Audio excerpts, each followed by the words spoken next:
Hey, everybody, welcome. What's on my mind? These are things that are just on my mind. Hey, we're back here. What's on my mind? People who are in America right now need to take the steps to secure our rights for all future generations going forward. They're in danger of getting way too many elk on the landscape and justify bringing wolves back onto that landscape. Anyway, I'd love to have everybody's thoughts on that. Some of our happiest elk hunters are the guys who are coming out of western Wyoming, backcountry, horseback elk hunts, killing lots of bulls. That's why I like to hunt with a 300 Winchester Magnum. Allow American hunters to import trophies that are legally killed in other countries? Those are the questions to be asked, but I do want to know what you think about this.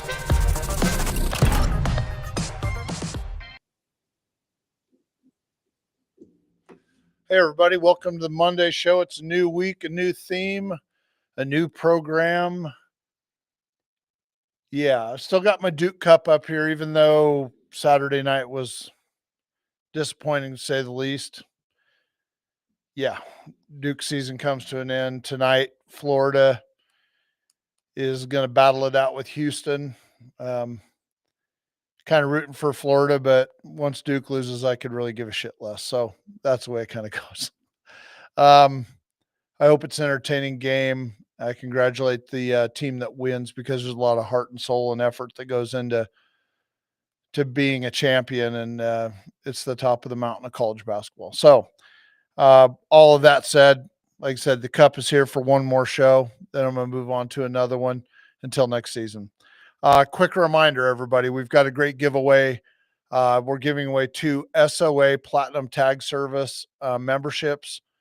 If you on the YouTube channel, when we reach 15,000 subscribers, I'm going to draw a winner. The winner will be selected from the subscribers, as well as people who have commented and liked every one of the videos.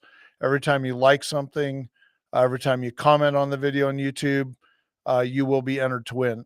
Same thing with the Facebook page. When we reach 100,000 followers, we will draw an SOA Platinum Tag Service winner from one of our followers who is also liking and liking and commenting on the post. And you have to do all 3, but every time you enter, that's an entry to win. So be engaged. The Steve's Outdoor Adventures SOA Tags program is the gateway to opening these doors so that you can come out and hunt the Western United States, getting after the elk, the deer, antelope, moose, sheep, whatever it might be. We'll apply you for all these tags. Our service is very inclusive. A lot of subscribers are finding success in drawing tags, and it's a new program for us. And I'm really pleased to have Travis Price and Kelsey Brown heading that up for us. So once again, subscribe or follow the pages, like the posts, follow, leave comments. Let us know what's on your mind. I want to know topics that you want us to discuss. And I want your thoughts on what I'm about to talk about tonight. Look, there's a lot of hunters in America. In some states, hunter numbers are down. Other states are up. We've got people in urban America that have never hunted before that are calling us to book trips because they have the financial ability to go and they want to get this good, clean, organic meat for the freezer. They want to hunt for what they put in their bodies. I really credit like Cameron Haynes, Meat Eater, some of those guys that are doing a great job of field to plate message. And, I applaud them because I think it's generating a whole new generation or a whole new category of hunters that, 20 years ago weren't there, or, a year ago, some of these people never thought about going hunting, and they watch a video about going deer hunting or elk hunting, and they get an animal down the ground and they field dress it and bring it back and they butcher it, and they know exactly what they're putting in their bodies. And, as this new segment or category of hunters is on the rise, we need to capitalize on that and grow the ranks of hunters in the United States. And the fastest way to do that is to make sure that we're getting women involved in the outdoors. And I'm talking about guys getting their wives involved. And I'm not talking about just applying them for tags so that you can use their preference points, to draw your own tag. I'm talking about actually getting your wives and girlfriends and daughters involved in the outdoors, the hunting and shooting sports, making sure that they're involved, because not only is that an important segment of the hunting community, But the fastest way to get your kids involved in hunting is to make sure that your wife's involved, because if your wife is hunting and you're hunting, and then you have kids and you have sons and daughters, it's natural for them to want to join you in the outdoors and become a hunter. Okay. So making sure that we're getting everybody included, that we're making the hunting community inclusive to everyone. And when I say everyone, I'm talking about women, minorities, everybody. Hunting is out there for everyone. I don't care what your skin color is. I don't care where you come from. If you're urban or rural America, man or woman, the hunting community is there for everyone. The outdoor resources are there for everyone. Venison is there for everyone. The enjoyment of hunting is there for all Americans and even Canadians. I mean, no matter where you live, get outside is a great message, but the hunting community is for everyone. And I can't stress enough how important it is for us to do more to get women involved in the outdoors. I've been very fortunate. A stepdaughter, my first marriage, Randy, she wanted to go hunting. We even went to Africa. She shot deer. I mean, like in here at the ranch. I mean, she was involved in the outdoors. Um, all of my friends have daughters. Cody's got 2 daughters. Freddie's got 3 daughters. I mean, I can't even think all the girls, young ladies that we took hunting for the first time. You know, my buddy Dave's got 2 daughters. I can hardly wait till they come of age and decide that they want to go hunting. You know, getting kids involved in the outdoors doesn't mean excluding daughters. There's more to life than Barbie dolls and TikTok videos. Okay. There is the outdoors. If you can get your daughter involved in the outdoors, do it. Don't hold back. Don't exclude them from deer camp. You know, make sure that they have the same opportunities as your sons if they want to go into the outdoors. Don't force it on them. No kid should have the outdoors forced on them. But if you have a daughter that shows any interest at all, get her involved in the outdoors. There's some really, really strong women in the outdoor community, like Michelle Bachman and Jenna Skullbound, Christy Titus. I mean, Vicky Sansarillo. I mean, you name it. There's like strong women in the outdoors that set a great example for the young women out there today that could be getting involved in the outdoors. Because if we want to maintain our hunting rights and our tradition, a lot of people say, well, it's our God given right. No, let me tell you all something. Hunting isn't a God given right, it's a voter driven right. We're all just a few ballot measures away from losing our hunting rights. And the only way to maintain this for generations to come is to grow the ranks of hunters who are utilizing the resource and getting in the field and understand it and vote appropriately and spread the right message. And we've got to start recruiting more. And I think it starts with, like I said, making sure that your wives, girlfriends, and daughters are involved in the outdoors and that they stay involved, and that when they have kids, that those kids are then raised in the outdoors, in an outdoors family and outdoors environment. It's just my 2 cents. Um, you know, I I have a very good friend in North Carolina, and you know, she'd reached out to me, after, kind of a loss, a family loss. And she was watching like Sportsman Channel or Outdoor Channel. I can't remember what network we were on at the time. And then she got so like excited about hunting that she picked up deer hunting, got with her friends.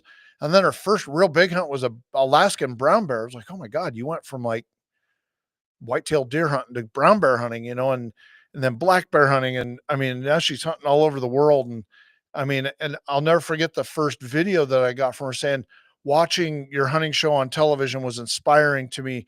And, now she's inspiring others to do more and go in the field. And yeah, a huge shout out to Susan Sabiston. I mean, she's done a lot for like the people in her circle, that are in her sphere. And like I said, you look out there like Christy Titus, fellow Oregonian. She's moved on to Wyoming now. Awesome name in the outdoors, and she's built her brand up from the ground up the right way. Strong, independent, badass outdoors woman. Like I said, Jenna Skullbound, holy cow, man, she's killed everything on the planet. She gets after it. Ladies, if you're watching this broadcast, this live show, seek out these women, look for their videos. Um, they're great examples of who you can be if you want to be when you go in the outdoors. So, um, something else. I got asked about this not that long ago from a woman. She and her husband booked some hunts with us, and they're going to go on these trips. And she's like, I can't find women's hunting clothing. Like, and there's a shortage of it because manufacturers have keyed on men. And so I went out and I looked, and I made sure it was on our Adventure Distributors website, a link to the Sitka page. Sitka is doing a really good job of building women's clothing, like high quality, technical, hunting clothing that fit women. And once again, I wanted to make sure that I put it on it because when you go in the field, you want to make sure that clothing fits good so it's functional. But also, and guys, you're the exact same way. There's a reason why I see guys show up to camp wearing all new sets of QU or Sitka top to bottom, brand new. You can smell the new on it from across the room. You want to look good because if you look good, you feel good. And ladies, it's no different with you. If something fits good and looks good, you're gonna want to wear it because you feel like you fit in. And that's why I say make sure you seek out women's clothing. Don't feel like you've got to wear a man's jacket. It doesn't have the right cut. So once again, I made sure that link was up on our Adventure Distributors page so that you guys could find a quick link there. So it's just adventuredistributors.com. Go to clothing and then click on the Sitka link and it'll take you right there. So once again, look good, feel good, no matter if you're man or woman, dress the part. And if you buy high quality gear, it lasts a lot longer and you're going to be a lot more comfortable in the field. So, all right. So once again, continuing this conversation of women in the field, I've had so many conversations over especially the last couple of years from guys who were buying rifles for the women, or their wives or girlfriends, or women who had called in to talk about getting a hunting rifle. And, especially when you get into like elk hunting and grizzly bear hunting and moose hunting, got to have enough caliber. And, and one of the thoughts that had always been out there in the past was, well, women can't handle the recoil, so they need to hunt with a smaller caliber. And that's just not true. There is nothing wrong with shooting an appropriate caliber. Today's recoil reduction, technology, like suppressor, number one, you get a suppressor that takes 65% of felt recoil off of a 300 Win Mag. You're in business for elk and moose, even some mountain grizzly hunts. 338, you can put a suppressor on 338, take that felt recoil way down. I have watched young Emma Bell, when she didn't weigh 100 pounds, was shooting my 300 PRC. Once again, suppressor, no recoil. She killed a nice elk here in Oregon using that exact rifle. No reason whatsoever why you can't be caliber appropriate for the hunt, ladies. The other thing that I like about the suppressors over muzzle brakes, so the muzzle brake will take the recoil off too, but especially if you're new to hunting, noise like a loud bang can be a little bit intimidating, especially with first time hunters and youth and whatnot. The suppressor takes the noise flinch out. Not only does it reduce the recoil, it gets rid of the noise flinch, and it takes the intimidation out of using a rifle for the first time or any time really.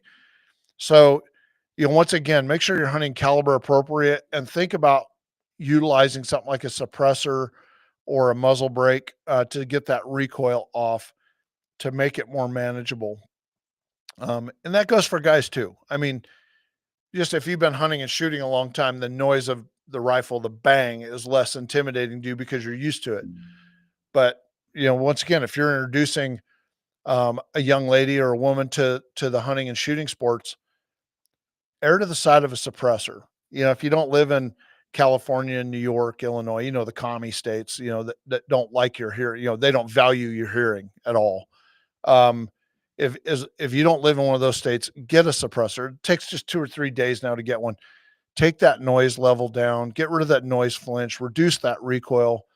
And, and let's face it, if your first time out is to go, let's say whitetail or mule deer, antelope hunting, something that's a nice entry level. Don't feel like you need to gun way up. Yeah, get a 6.5 Creedmoor, or a 243, something that's really light on the recoil, fast and accurate and easy to handle. But if you do decide as you start hunting, hey, it's time to go elk hunting or something, and you're going to step up into like a 7mm Rem mag, a 7 PRC, a 300 Win mag, yeah, let's get a suppressor on that gun, get that recoil reduced, make it more manageable and less intimidating. So, um, and then I guess that also takes me into like the next conversation piece, which is hunting within your comfort zone. Once again, if you've never hunted before, all right, and guys, just think about this. Let's say your wife says she wants to go hunting for the first time. You get her to the range, she's shooting well, and she's never been hunting before. Don't take her on a badass backcountry hunt for elk and 10,000 feet the first time out. Don't try to break her on the first hunting trip. All right. Back that off. Go deer hunting. Do something nice, entry level. Ease the ladies into the sport. Don't just assume they're going to hike up to 10,000 feet with you and hunt out of a bivvy, or don't go grizzly bear hunting on day one. Ease into the hunt. Make sure that you're hunting within your new hunting partner's comfort zone. All right. Make sure you don't blow them out of the water on the first go. I've seen that. I've actually seen guys take women to Alaska on a grizzly bear hunt on the very first time they've ever gone hunting. It's like, holy cow, man. Let's ease into this a little bit. Let's get a whitetail or a mule deer or an antelope, maybe go black bear hunting, ease into it and make it fun. Don't go straight to the pain and discomfort of Alaska right off the jump. So, once again, it's hard to go from housewife to extreme backcountry hunting, or it's hard to go from 8th grade young lady to, hunting extreme mule deer at 11,000 feet. Ease the ladies into it. Make sure they've got the proper weapon, the proper clothing, and make sure you're taking them hunting in an environment that is not intimidating to them and is going to foster and develop enthusiasm for hunting right off the bat. So, and then to take this conversation even to another level, we're really pleased to announce we're working with Bergara Rifles to donate a rifle for auction to the Rocky Mountain Bighorn Society. Speaking of ladies, Megan Summers, she and her husband Adam are great clients of Steve's Outdoor Adventures. And last year, Megan drew or won the lottery or raffle on the statewide sheep tag, killed a cranker of a ram. Anyway, she reached out the other day about maybe buying a table for the Rocky Mountain Bighorn Society. And I can't make it to the banquet, but that doesn't mean we can't work with one of our great sponsors, Bergara. So Bergara sent us a 6.5, I want to say it's a PRC, 6.5 PRC in the Premier Series Canyon. We're putting a Burris scope on it. We're going to do custom load development with this rifle. We're going to build it up. We're taking it over to Grant Precision Machining tomorrow to have the 50th anniversary banquet logo that it's specially made for this particular banquet engraved on the floor plate or the bottom metal. So it's going to be a one of one. Anybody out there that wants to get their hands on this gun, once again, it's the Rocky Mountain Bighorn Society. I don't know if they're going to have online bidding for it, but if they do, this is a one of one. And let me tell you something, when I'm done with it, it's going to be badass. All right. This is going to be a one of one, specially engraved, functional, badass mountain rifle made to go sheep hunting if you want to, high country mule or whatever it might be. And we're going to go one step further. I'm going to take one of the suppressors out of my personal inventory, and we're going to add that to the gun. And we're going to add that to the donation. And it's going to be, once again, the Bergara Premier Series Canyon, a Burris 4-20 scope on it, custom Pendleton ammunition after custom load development is done, and a GPM Adventure Hunter suppressor, right? With all the ammo shipped out in a Boyd gun case, all one big badass package that's 100% donation to raise money for the Rocky Mountain Bighorn Society. And they're doing good things for sheep. So we're going to keep putting sheep on the mountain. We got to support Wild Sheep Foundation and the Rocky Mountain Bighorn Society. So, maybe look it up, see if they've got I don't know if they have a Facebook page or how we might be able to get that out there to you guys. But if we find something, we'll post it. We'll make sure that everybody can find that rifle if it's going to be available for online bidding. Because if it is, it's going to be an incredible rifle package that someone would truly enjoy and be able to not just put it in your collection, but take it in the field and get work done. So, you know, I struggle sometimes to come up with content for the shows to talk about every night. I try not to get political. It'd be real easy for me to just sit here and holler at the camera about some of the things that are going on in the world right now. I mean, let's take a look at something here today. I'm just kind of curious as to where the Dow Jones ended up, and it looks like it's down to just under 38,000. You know, I mean, yeah, that's another tough day in the market. It opened at 37.8 and it closed at 38.9. I guess, yeah, I mean, it's a down day. The NASDAQ was up. I mean, people are looking at their 401ks and saying, oh, it's on, my money's going away. Trust the process. I mean, yeah, it's upsetting, but we were all there. I want to remind everybody that in February of 2020, the Dow Jones was down to like 20,000. When news of the pandemic broke and the world went into a panic, the Dow Jones went all the way down to 20,000. Everybody's 401ks were worth half of what they are today. This is just a blip. This isn't political. This isn't me supporting any one political candidate or the president or his administration or any processes, but there's a lot to this right now. I've been trying to do a little bit of reading, and my hope is that we ride this out and we're stronger for it when we come out the other side. Always root for America. Never root against America. If you live in America, root for America. You have to hope that the policies that are in place work for us. We have to hold out that belief that America will always come out on top. And, like I said, my fingers are crossed that, that the tariffs pay off. We have to hope that that everything falls into balance and works out, that our friends and neighbors to the north and south, Mexico and Canada, that they prosper as well, because a prosperous Mexico is a prosperous North America. If there's prosperity in Mexico, we don't have as many illegal aliens crossing the border. We have to hope that there's some prosperity in Mexico. Same thing with Canada. We have to hope that our friends to the north are prosperous as well. So, once again, look for common ground with people. Hey, here's something that I saw, and this ought to get some people's hackles up, but I want you to actually think first. So one of the things that has always annoyed me about the world today is that you can't talk to the other side, so to speak. Like if you're a Republican, you can't have a conversation with a Democrat. And if you're a Democrat, you can't talk to the Republicans, and you can't talk to the people that you don't agree with. And let me tell y'all something, that's bullshit. If you can't talk to the people that you disagree with, if you can't have civil dialogue with the people that you don't agree with, we're not going to get anywhere in this world. You're not going to bully your way to anything. And I was actually like really excited to see Gavin Newsom. Yeah, I know Trump calls him new scum or whatever. Gavin Newsom started this podcast where he reached out and he had like prominent, like Steve Bannon was on the show. I was like, what? Gavin Newsom and Steve Bannon were in the same room? Charlie Kirk. I mean, strong right of center people, but guys who are, I never use the word right wing, right? But right of center, people who are on the right side of politics coming on the show. And Gavin Newsom was actually looking for common ground. Like, what do we have in common? What are our common goals? Maybe we have, a lot of people have the same ultimate common goal, but they have different ideas of how to get there. And I applaud anybody, including Gavin Newsom, who's willing to pick up the phone and call somebody that they don't agree with. In fact, that they have fundamental differences with, and say, hey, let's have a conversation. Because let me tell you, if an anti-hunter wanted to sit right here next to me, and an anti-gun person wanted to sit right here and have a civil conversation where they didn't, like go the view on me and start bitching and screaming and whatnot.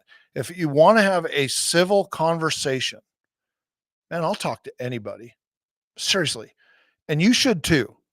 You should never be afraid or unwilling to have a conversation with people you don't agree with or don't share common ground with. And where this is really important is we're going to go into the next decade. The next 10 years is going to be very important for hunting rights and gun ownership. The battle lines are being drawn. And you can't say it's our God-given right for this or it's our God-given right for that. You are literally ballot measures away from losing rights. You're a few changes on the Supreme Court away from losing your rights. And we better start acting like it. And we better start projecting ourselves in the right manner. Because if we don't, we're going to find ourselves losing these rights. Gun ownership, hunting, fishing, public lands access. The whole idea of selling our public lands off to private entities is horseshit.